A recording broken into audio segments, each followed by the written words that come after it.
سر آگے بڑھائیں. جی اور سوال جو ایک ذکر ہوا تھا ابھی تھوڑی دیر پہلے شروع ہوا تھا، میں چاہتا ہوں اسی سوال کو ایک دفعہ آڈینس کے لیے دوبارہ ریپیٹ بھی کر دوں. تینوں علماء کرام سے سوال ہے، کسی کے وسیلے سے مانگنا شرک ہے؟ بہت شکریہ، آپ نے تو اور موضوع کو حسین بنا دیا. یہ تو طے ہے کہ دینے والی ذات اللہ کی ہے. بے شک.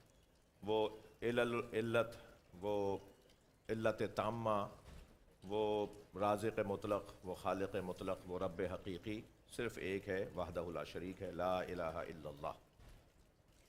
اس ذات نے وہ کمال مطلق، ہم نقائص کا مجموعہ، یہ جو ہم نقائص کا مجموعہ ہے اور وہ کمال مطلق ہے، وہ چاہتا یہ ہے کہ اس کے اور ہمارے درمیان ایک ایسی مخلوق ہو، ایک ایسا وجود ہو، کوئی عمل ہو، کوئی ایسی شے ہو، کوئی ایسا وجود ہو جس کا تعلق اس سے بھی ہو، جس کا تعلق ہم سے بھی ہو. دیکھیے، کچھ ہستیاں ایسی ہیں کہ جو خاکی بشر نہیں ہیں، وہ نوری بشر ہیں. ان کے ہاں نور اللہ سے ہے اور ہماری ہدایت کے لیے بشریت کے تقاضے ہیں. انہیں پیکر خاکی میں ضرور بھیجا گیا ہے، مگر وہ حقیقت میں خاکی نہیں ہے. حقیقت میں ان کا وجود نوری وجود ہے، جس کے لیے اتنی زیادہ طویل اور تفصیل سے گفتگو کی جا سکتی ہے کہ ان کے بدن ہمارے بدنوں کی طرح نہیں ہے، ان کا دیکھنا ہمارے دیکھنے کی طرح نہیں ہے، ان کا سونا جاگنا ہمارے سونے جاگنے کی طرح نہیں ہے. بظاہر ایسے ہی نظر آئے گا، ہاتھ ویسے ہی نظر آئے گا، پیر ویسے ہی نظر آئیں گے، مگر ان کے وجود کی طاقت کوئی اور طاقت ہے. لہٰذا اس نے اعلان کیا وَابْتَغُوا إِلَيْهِ الْوَسِيلَةَ یا أَيُّهَا الَّذِينَ آمَنُوا اتَّقُوا اللَّهَ وَابْتَغُوا إِلَيْهِ الْوَسِيلَةَ. اے صاحبان ایمان، تقوی پروردگار اختیار کرو اور مجھ تک، اللہ تک پہنچنے کے لیے وسیلہ اختیار کرو. قرآن میں وسیلے سے متعلق 2 جگہ آیت آئی ہے لفظ وسیلے کے ساتھ، لیکن مفاہیم وسیلہ تو شاید 50 جگہ آیا ہے. مفہوم یعنی مطلب جو وسیلے کا ہے وہ تو شاید 50 جگہ پر آیا ہے، لیکن لفظ وسیلہ کے ساتھ قرآن مجید میں 2 جگہ لفظ وسیلہ آیا ہے. یہ جو مفہوم وسیلہ ہے، دیکھیں حضرت یعقوب سے آ کر ان کے بیٹے کہتے ہیں کہ بابا ہمارے لیے اللہ سے دعا کریں، اللہ ہمیں معاف کرے. خود کیوں نہیں بول رہے؟ اور حضرت یعقوب بھی یہ نہیں فرما رہے کہ ہاں تم خود کیوں نہیں بول رہے اللہ سے سوف استغفر لکم، میں اللہ سے کہوں گا اللہ تمہیں معاف کر دے. خود سرکار کی زندگی میں صحابہ کرام آپ کی خدمت میں جا کر، انبیاء کرام کی زندگی میں ان کی خدمت میں جا کر، ان کے حواریین، ان کے صحابہ، ان کے اصحاب، ان کے اہل بیت ان سے کہتے تھے اللہ سے ہمارے لیے دعا کریں، اللہ ہمیں یہ عطا کر دے، ہمیں اللہ یہ عطا کر دے. کبھی نہیں کہا انبیاء نے، کبھی نہیں کہا اولیاء نے کہ ڈائریکٹ بات کرو. اب سوال یہ ہے کہ جب ان کی زندگی میں ان کے وسیلے سے اللہ سے بات کرنا جائز تھا، تو اب کیا ہوا جب ان کی رحلت ہو گئی، جب ان کا مزار مقدس مدینہ منورہ میں ہے، جب ان کا مزار مقدس نجف اشرف میں ہے، جب وہ محو خواب ہیں کربلا معلیٰ میں، تو اب کیا ہو گیا؟ ایک بہت بڑے فلسفی گزرے ہیں آیت اللہ استاد شہید مرتضیٰ مطہری، انہوں نے اس وسیلے کے موضوع پر تحریر لکھتے ہوئے ایک بڑا حسین نظریہ دیا ہے. وہ فرماتے ہیں کہ جب ان کی زندگی میں ان سے کہہ رہے تھے کہ اللہ سے کہیے اللہ ہماری مدد کرے، اللہ ہمیں یہ عطا کرے، تو کیوں کہہ رہے تھے ان سے؟ خود کیوں نہیں مانگ رہے تھے؟ وجہ یہ تھی کہ ان کی روحانی طاقت ہماری روحانی طاقت سے زیادہ تھی، اور روحانی طاقت مضبوط ہونے کی وجہ سے ان کا قرب اللہ سے زیادہ تھا، وہ زیادہ قریب تر تھے اللہ سے. ایہم اقرب، کون ہے تم میں سے جو اللہ سے زیادہ قریب ہے؟ وہ جو اللہ سے زیادہ قریب تھے اپنی زندگی میں، تو رحلت کے بعد کیا کم ہو گیا؟ اس لیے کہ انسان کی روح اس کے بدن پر سوار ہوتی ہے، بدن مرکب ہوتا ہے، روح اس کی راکب ہوتی ہے. البتہ بعض لوگ اتنے انسان ہوتے ہوئے حیوان ہو جاتے ہیں کہ ان کا بدن راکب ہو جاتا ہے اور روح مرکب ہو جاتی ہے. اپنے بدن کو وہ زیادہ مضبوط کر لیتے ہیں اور روح کو کمزور کر لیتے ہیں. ہم ان کی بات اور ہمارا موضوع بھی نہیں ہے، مگر ہم جب ان سے ان کی زندگی میں مانگ رہے تھے تو ان کی روحانی طاقت کی وجہ سے مانگ رہے تھے نا. رحلت کے بعد تو ان کے بدن سے روح آزاد ہو گئی اور طاقتور ہو گئی. وہ ایک وقت میں اگر چند جگہ پر پہنچ سکتے تھے، تو اب تو وہ پھر کس کی بات کر رہے ہیں ہم؟ کیف اذا جئنا من کل امۃ بشہید وجئنا بک علی ہؤلاء شہیدا. ہم اس نبی کی بات کر رہے ہیں، ہم اس ہستی کی کو وسیلہ بنانے کی بات کر رہے ہیں جس ہستی کو پروردگار عالم نے سارے نبیوں پہ گواہ بنایا ہے. شاہد بھی نہیں، شہید. بحث ہے اس پہ علمی بات ہو کہ شاہد بھی گواہ ہے اور شہید بھی گواہ ہے، مگر شہید وہ گواہ ہے جو آنکھوں سے دیکھ رہا ہوتا ہے، جو سیطرہ رکھتا ہے، جو تسلط رکھتا ہے، جو مکمل نظارت رکھتا ہے. سرکار اگر ماضی کے سارے زمانوں پر شہید تھے تو آگے کے زمانوں پہ شہید کیسے نہیں ہوں گے؟ اللہ نے اپنے حبیب کو اس پوری کائنات کے اوپر جو عظمت عطا کی ہے، اور پھر یقیناً جو نبی مکرم سے زیادہ قریب تر، وَاخْفِضْ جَنَاحَكَ لِمَنْ اتَّبَعَكَ مِنَ الْمُؤْمِنِينَ، اپنے شانوں کو اے میرے حبیب صرف ان کے لیے جھکانا جو آپ نے سوال کیا، بت توڑنے کے لیے حسنین کو اپنے کاندھوں پر بٹھایا اور شہر میں لے کر نکلے. تو نبی کے ساتھ جن کا یہ تعلق ہے وہ بھی نبی مکرم کے بعد اللہ کے اور بندوں کے درمیان وسیلہ ہیں. صحیح. میں نہیں سمجھتا کہ اس بات میں کوئی بحث ہے. اور عجیب سی بات ہے کہ اس انداز سے نہیں مانوں گا مگر کسی اور انداز سے بہرحال مانتا ضرور ہوں میں کہ اپنی بزرگ شخصیات کی قبروں پر بھی بعض ایسی عبارتیں لکھی ہوتی ہیں اور میرے بہت محترم اور بزرگ شخصیات نے بھی پچھلے دنوں اس بات کا اقرار اور اظہار کیا. بہرحال وہ ان کے اقرار و اظہار کا محتاج نہیں ہے یہ عقیدہ. ہم اس کے پیچھے دلائل رکھتے ہیں, ہم اس کے پیچھے استدلال رکھتے ہیں کہ اولیاء الہی کی رحلت کے بعد ان کے فیوزات بڑھ جاتے ہیں. تو اور وسیلہ کسے کہتے ہیں؟ اولیاء الہی کی رحلت کے بعد جب ان کے فیوزات بڑھ جائیں گے تو وسیلہ یہی تو ہے. ہاں, انہیں اللہ سے ہٹ کر ماننا یہ کفر ہے, اللہ کے برابر ماننا یہ شرک ہے, مگر اللہ نے انہیں دیا ہے. کیا کہہ رہا ہے قرآن مجید؟ میں آخری بات کروں, مجھے اندازہ ہے اس موضوع پہ میرے بزرگوں سے بھی استفادہ ہونا چاہیے. قرآن مجید سورہ مبارکہ بقرہ کے آغاز کے اندر ہی پروردگار عالم نے متقین کی صفات کو بیان فرمایا ہے. اور متقین کی صفات یہ ہے کہ مما رزقناہم ينفقون, ہم انہیں دیتے ہیں اور وہ بانٹ دیتے ہیں. متقی کی ایک علامت یہ ہے کہ اللہ اسے دیتا ہے اور وہ بانٹ دیتا ہے. اللہ جسے دیتا ہے وہ بانٹ دیتا ہے. ہم عام متقی, ہمارے محلے کے مولانا صاحب, ہمارے علاقے کے پیر صاحب, ہمارے علاقے کے اللہ کے فلاں ولی, اس متقی کے لیے قرآن کہہ رہا ہے کہ ہم اسے دیتے ہیں وہ بانٹ دیتا ہے. ہم امام المتقین کی بات کر رہے ہیں, ہم اولیاء کرام کی بات کر رہے ہیں, سردار انبیاء کی بات کر رہے ہیں کہ اللہ انہیں دیتا ہے اور وہ بانٹ دیتے ہیں. ہمیں پتہ ہے ہم بسم اللہ الرحمن الرحیم.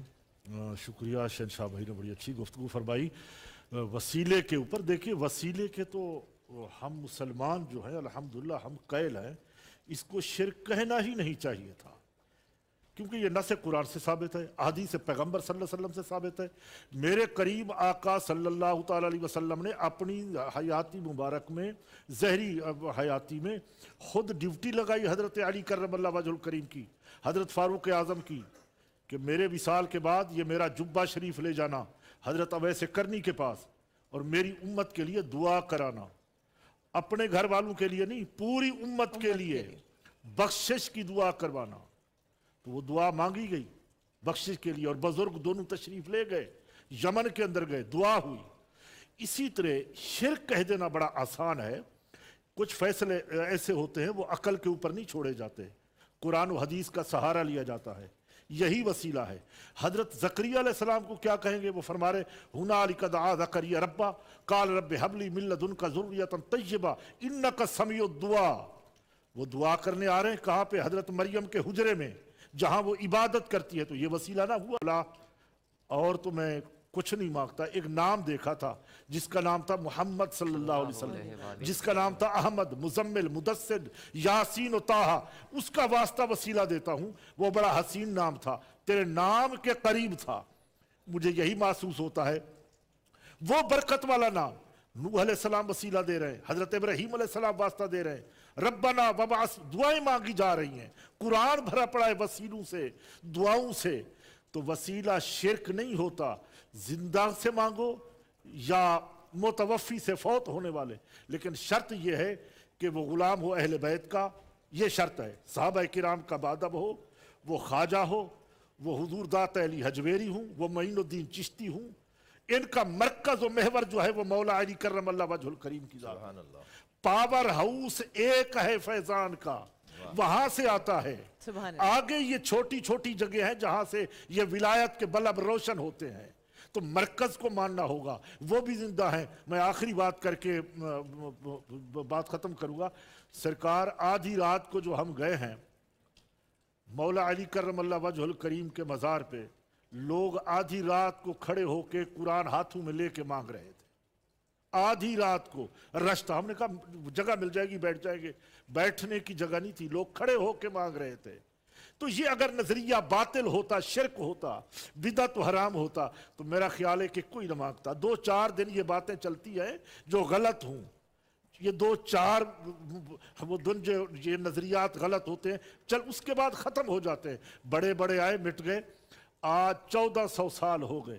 وہ فیضان مدینہ منورہ سے جاری ہے, برستا کوفہ, کربلا, بغداد, اجمیر, داتا علی حجویری، یہ سارے جو آستانے ہیں، مرکز ہیں، چل رہے ہیں، معلوم ہوتا ہے یہ غلط نہیں ہے، یہ ایمان کے مرکز ہیں، یہ دعاؤں کی قبولیت کی جگہ ہیں، یہاں دعائیں قبول ہوتی ہیں۔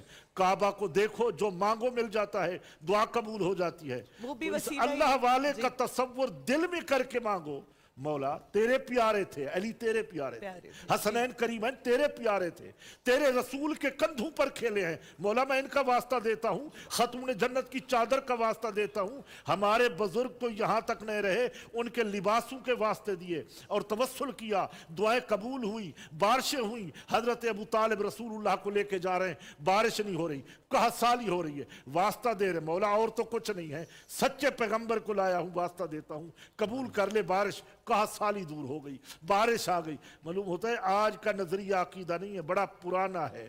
وہ بزرگ توسل سے دعائیں کرتے آئے، وسیلے سے دعائیں دعا کرتے کرتے آئے، ہیں۔ دعائیں بھی قبول ہوئی، کام بھی ہو جاتے ہیں۔ سبحان اللہ، جی، خوبصورت بات، بہت خوبصورت بات۔ محبت میں وسیلہ دیتا ہے، مجھے ایسا لگتا ہے انسان، اور اللہ پاک کی ذات قبول کرنے والی ہے۔ جی مفتی بھائی آپ۔ جی بہت شکریہ آپ کا۔ بسم اللہ الرحمن الرحیم، اللہم صلی علی محمد وآل محمد۔ وسیلہ قرآن مجید کے اندر اس لفظ کے ساتھ مذکور ہے، قرآن میں بیان ہے۔ سورہ مائدہ سورت نمبر 5 کی آیت نمبر 35 ہے، فرمایا یا ایھا الذین آمنوا اتقوا اللہ وابتغوا الیہ الوسیلہ وجاہدوا فی سبیلہ لعلکم تفلحون۔ اے صاحبان ایمان، تم اللہ کا تقوی اختیار کرو، یعنی نماز، روزہ، نیک اعمال کرو، اور اس کی طرف وسیلہ تلاش کرو، اور اللہ کی راہ میں کوشش کرو تاکہ تم کامیاب ہو جاؤ۔ تو اس آیت سے یہ بات معلوم ہوئی کہ وسیلہ قرآن میں اس کو تلاش کرنے کا حکم دیا گیا ہے، جس طرح نماز کا حکم ہے، زکوٰۃ دینے کا حکم ہے، ایسا باقاعدہ وسیلہ ایک مستقل حکم ہے۔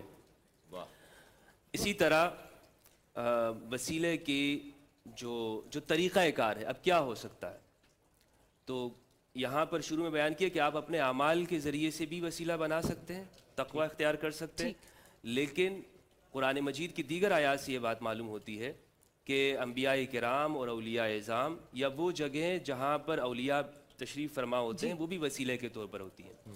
حضرت زکریا علیہ السلام کی مثال علامہ صاحب نے دی، وہ اپنی زندگی میں اولاد کی دعا مانگتے رہے۔ انہوں نے جب دیکھا کہ مریم علیہ السلام کے پاس بے موسمی پھل آتے ہیں اور مریم عبادت کر رہی ہیں، اور جو موسم نہیں ہے وہ پھل ان کے پاس آ رہا ہے، تو ان کے ذہن میں یہ آیا، حضرت زکریا کے ذہن میں، کہ اس طرح تو میرا چونکہ اولاد کا موسم نہیں ہے، اب بڑھاپا مجھ پہ آ گیا ہے، تو اگر میں اس جگہ پر جہاں مریم بیٹھی ہوئی ہے، یہاں پر میں اپنے لیے دعا کر لوں گا کہ جو اسے بے موسمی پھل مل رہے ہیں، تو ہو سکتا ہے میرے اس موسم کے اندر، شباب کا موسم نہیں ہے، بڑھاپا ہے، تو اللہ سبحانہ و تعالیٰ مجھے اولاد دے دیں گے۔ تو ہنالک دعا زکریا ربہ، سبحان اللہ۔ قال رب هب لي من لدنك، فرمایا کہ اس جگہ کے اوپر، اس جگہ کے اوپر جہاں پہ حضرت مریم بیٹھی ہوئی تھی، انہوں نے اپنے لیے دعا کی اور اللہ سبحانہ و تعالیٰ سے کہا کہ پروردگار اپنی جانب سے مجھے ذریۃ طیبہ، ایک پاکیزہ اولاد عطا کر دے۔ تو اللہ سبحانہ و تعالیٰ نے وہاں پر ان کی دعا کو قبول کیا۔ تو مفتی صاحب یہ بھی تو وسیلہ ہی ہوا، ایک طرح سے وسیلے کی۔ اس سے پہلے